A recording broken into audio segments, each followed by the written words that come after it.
Welcome back to another episode of the Gutsy Grace Leaders Podcast. I'm Dr. Sheila Cornea, your host, and if this is the first time you're here, you have picked a great moment to join us because today isn't about planning the new year yet. It's about preparing your path to do that.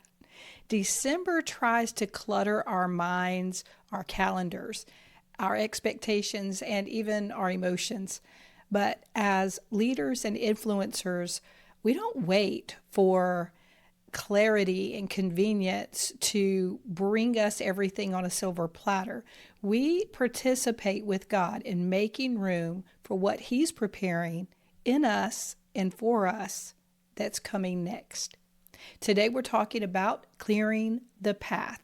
This leadership practice sets the tone for how you finish this year and how you walk into the next one. Not with urgency, but with intention. Not with pressure, but in pace.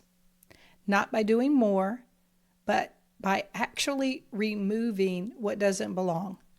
So let's dive in.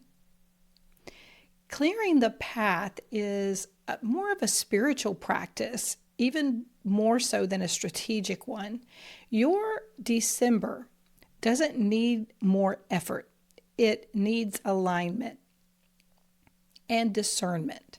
When we clear the path, we aren't decluttering just to be efficient and get things finished. We're making room for God's direction to become visible again.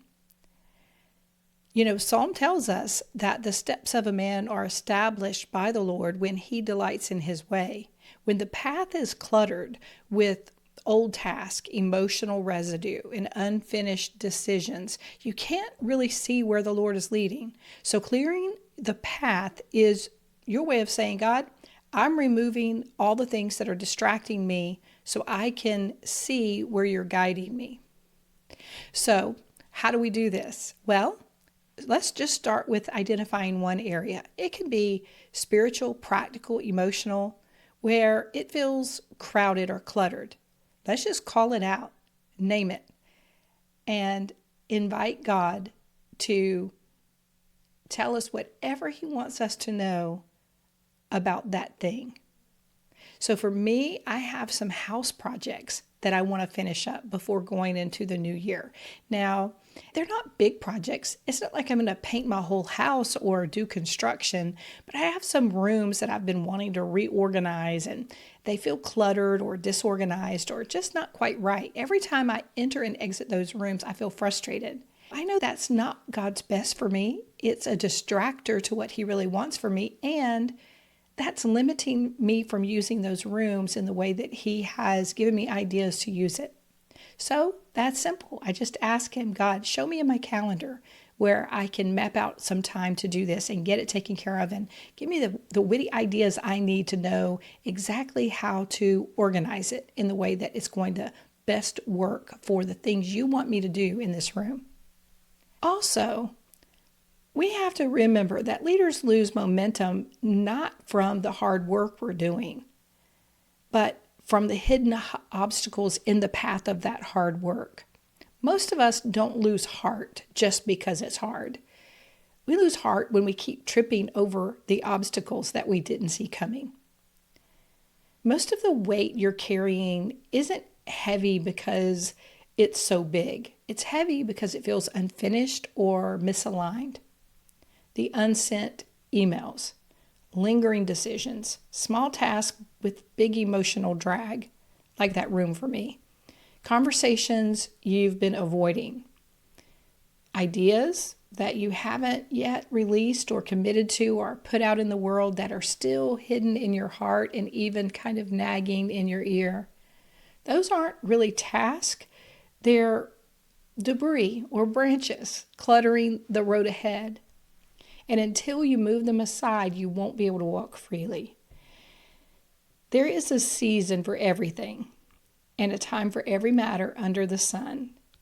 Some things were for a previous season, and we've still been carrying them forward even past their due season. And honestly, if you're like me, some things may have never even been yours to carry. Some things do need completion. Maybe like me, you've put some of the things that are less urgent on a back burner, so to speak, and it's time to take it off the back burner and pull it to the front and complete it. Some things just need to be released. Clearing the path is discerning which of those is which and prioritizing them and pacing them so that you can complete them, finish them this year. So you may have to take a few minutes and ask yourself and ask the Lord, what matters? What's missing? What needs to be let go? When you ask him, he'll answer you and he'll show you what should rise to the surface. Now, if you're listening to this episode in December of 2025, you're in the right, perfect timing because we are just beginning the Finish Strong sprint. Now, this is a challenge that's going to last through the month of December, and it's going to help us set the purpose and pace in exactly what we've been talking to, finishing this year strong. If you want someone to walk with you and pace out their finishing as you're pacing out yours, it's just one simple shift a week that we're making, and we'd love for you to come and join us. The link is in the show notes, and it's not too late to start. We just started the first week of December, and I would love to have you join us. But let's get back to the episode. Clearing the path makes room for what God is going to do next in your life. Once the branches and the debris are all moved aside and cleared out, something happens. It's kind of like, I'm in Central Florida and we have a lot of storms, a lot of heavy wind, and it's amazing how much debris falls in the road when that happens. After a storm, even if it's not a significant life-threatening one, just heavy winds and heavy rain, you can see all these broken branches and debris in the roads left from just things being blown around. And you can't really even see clearly where the road is going or where the boundaries of the road are. But as soon as those are cleared, the path is not just literally cleared off, but visually perceptive. You can see where you're going. And that's exactly the way it is when you start clearing the path of things out of the end of your year.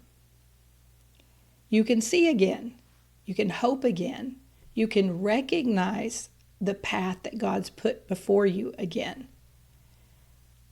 Clearing the path isn't always easy. Sometimes it is heavy lifting. Sometimes it's getting the rake out and raking those leaves off the path. But it's worth it because it shows you what's possible again. God prepares this path that we're walking on for us.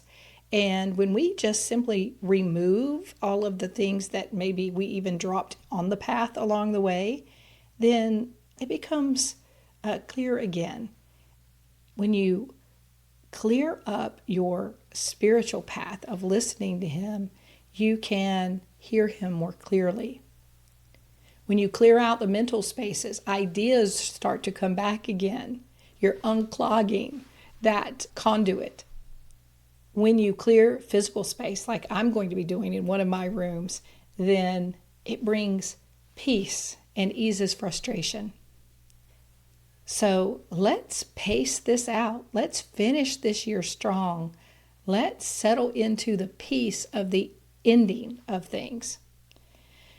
Some of the things that we're doing, even in this very first week, is we're choosing. Like we're actually making a list of all of those undone things that we want to see cleared off the path before we go into the new year. And I have some real easy, practical exercises that can help you to do that because we want to set up for a strong start to the new year. But we can't carry the old into the new. This is how leaders finish well. Not by hustling it up, doing as much as we can in 5 weeks, but by stewarding what God's already given us to complete and finishing it well. We're not going to finish this year in a big huff and hustle. We're going to finish it intentionally, purposefully, and peacefully. Remember that God is going before you. He's with you on this path. He's guiding you on the path. And as you clear it, you're going to be able to follow in His footsteps so much easier. We're going to do this together. So join me in the Finish Strong Sprint. I'd love to have you. And if this episode encouraged you or just got your attention and reminded you of a few things that, you'd like to have that conversation before we go into the new year, or clean the slate in that area a little bit before we start the new vision creation. Look, I love vision strategy more than anyone.